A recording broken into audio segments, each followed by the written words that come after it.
de volta com Falando Nisso, hoje sexta-feira, aqui na telinha da Band, 3922-1387. A gente está falando aí sobre a expectativa, sobre a esperança de novos medicamentos que podem trazer aí a cura, né, do câncer. Quem sabe, se Deus quiser, né, Nick? Legal, Fernando Moura, que é oncologista, ele é coordenador do setor de oncologia do Hospital Vivale aqui de São José dos Campos, está com a gente aqui no estúdio e vai atender mais uma pessoa de casa. Alô, boa tarde. Boa tarde, Quem é Adriana de Jacareí. Oi, Adriana de Jacareí.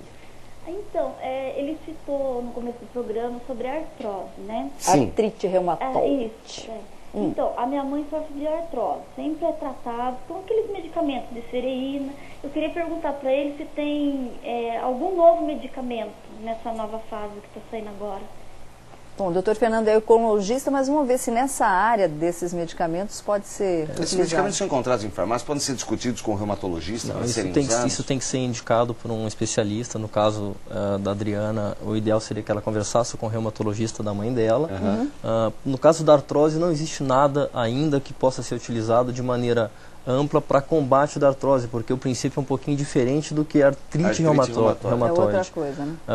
Mas a melhor situação é você conversar com o seu reumatologista para que ele possa orientá-la da melhor maneira possível. Agora, doutor Fernando, o senhor estava falando da aplicação que muitas vezes é endovenosa, também associada à via oral, né? Essa aplicação, ela pode ser feita em qualquer hospital ou o hospital tem que estar preparado? Ou qualquer clínica, senta o caboclo lá na cadeirinha. E a aguinha no braço? Não, em geral é necessário que um centro especializado com profissionais competentes, um corpo de enfermagem e farmacêuticos aptos a preparar e a manipular essas medicações que são diluídas, a gente precisa desse aparato todo, desse suporte todo para que esses medicamentos sejam infundidos com segurança. Aqui em São José, aliás, no Vale do Paraíba, o Vivale é o único hospital que está preparado com um centro imunobiológico? Não sei se é o único, mas nós estamos preparados para atender as necessidades, tanto dos tratamentos imunobiológicos quanto no caso do tratamento oncológico como um todo. Bem legal. Agora, doutor, esses medicamentos também estão sendo usados em outras doenças que atingem o sistema imunológico da pessoa? A gente sabe que tem outras doenças também nesse sentido? No que diz respeito aos anticorpos monoclonais, eu acredito que basicamente nas doenças autoimunes, que a gente conversou um pouquinho aqui já a respeito, e no tratamento oncológico, tá certo? No combate ao câncer. Eu diria que é o principal alvo das pesquisas no momento também. E a gente pode dizer que é um caminho para a cura do câncer de alguma forma, ou não tem nada a ver? Olha, eu acho que desde 1990... É mais um paliativo.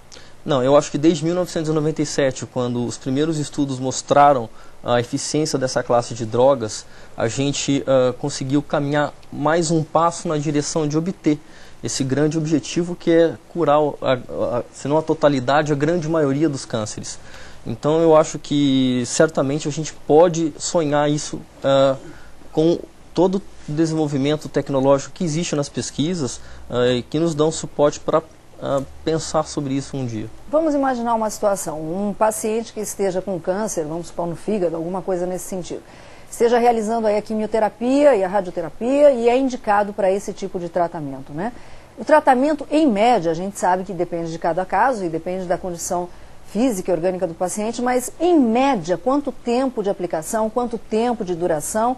É o mesmo parâmetro da quimioterapia e da radioterapia, ou seja, X sessões ou é ad eternos? Não, veja, isso é variável, primeiro, pelo tipo de tumor que o paciente apresenta e segundo, pelo estágio em que esse tumor se apresenta. Em geral, os anticorpos monoclonais, eles são aplicados para o tratamento paliativo, ou seja, para ganhar tempo de sobrevivência para o paciente e no sentido complementar ao tratamento inicial, que é o cirúrgico em geral. Mas são vários esquemas e isso precisaria individualizar o caso para fazer, determinar o tempo em que isso tem que ser utilizado. Legal. Mais gente na linha. Alô? Alô, boa tarde.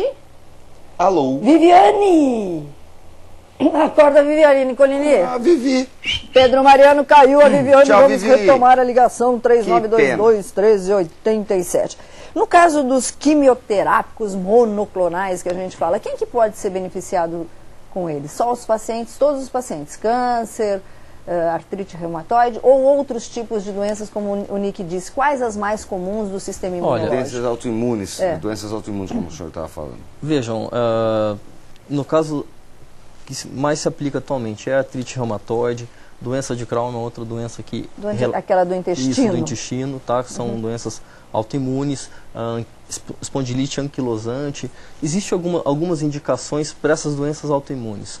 Na minha área de atuação, eu tenho mais experiência e maior frequência para tratamento oncológico. E qualquer tipo de câncer, doutor? Ou isso aí é melhor assim para o câncer X ou câncer Y? Não, os anticorpos hoje eles são utilizados para alguns tipos de câncer. Em geral, os cânceres de mama, câncer de pulmão, câncer de estômago, câncer de intestino, o câncer de pâncreas, o câncer renal e os linfomas do tipo não Hodgkin.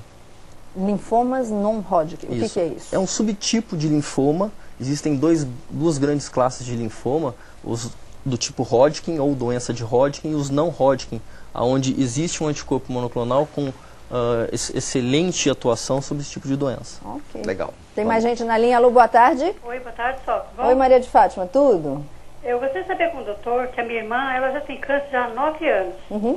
E o dela no intestino. Será que esse medicamento para ela vai ser bom?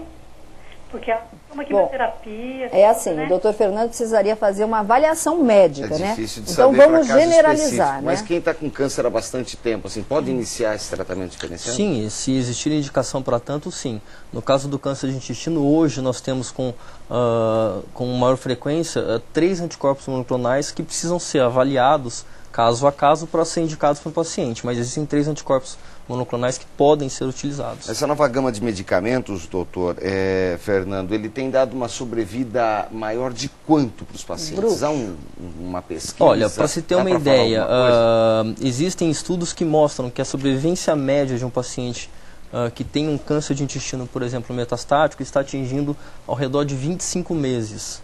Isso antes da instituição dos anticorpos monoclonais não ultrapassava os 20 ou 21 meses. Então é um ganho que é discreto, mas se comparado, por exemplo, ao início... Fala em porcentagem, é 20%. Não, em meses.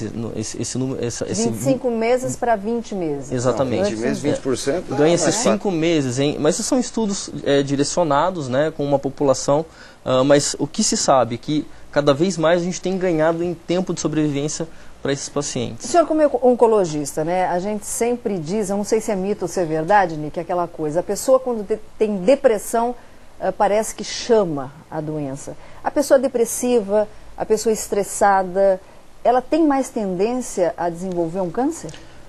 Veja, não dá para a gente afirmar isso com precisão. O que se sabe é que esse tipo de situação, a depressão, o estresse, ele causa uma diminuição da eficiência do sistema imunológico. E nós estamos todos os dias combatendo as células que têm potencial de malignidade com o nosso próprio sistema imunológico. Então, ter um sistema imunológico deficiente nesse sentido pode colaborar, sem dúvida alguma, para o desenvolvimento de neoplasias, de câncer. Agora, doutor Fernando, quanto mais cedo aplicado esse tipo de medicamento, melhor o resultado? Ou não? Ele tem uma hora certa? Esses medicamentos têm um momento adequado que é indicado para esses pacientes e tem que ser levado em conta em qual estágio está o tumor desses pacientes. Logo no início ele pode ser aplicado? Depende da situação e do tipo de câncer, mas sim, a resposta sim. Olha que legal. Legal, tem mais gente para fazer perguntas, vai brincar também. Alô? Alô? Quem é? É Marli. Oi, Marli. Tudo jóia? Tudo, querida. Então, eu gostaria de fazer uma perguntinha assim, não sei se existe, talvez uma porcentagem, no caso, se a mãe ou o pai tem, e se o filho pegar uma porcentagem de ter a doença, né? Eu queria saber qual é essa porcentagem, e também gostaria de saber assim, vamos supor, a pessoa fez tudo, já retirou o tumor, já fez as químios, tudo, e eu queria saber se tem também um prazo de término dessas quimioterapias e tudo, ou não tem como saber. Eu acho que aí o tratamento também depende da evolução em cada caso. Eu conheço pessoas que se curaram rapidamente e pessoas que estão em tratamento até hoje, né? Mas pode ser genético o câncer? Pode ser uma herança hereditária? Veja, Marli, a sua pergunta é muito importante. Existem algumas doenças que realmente têm uma ligação genética e hereditária.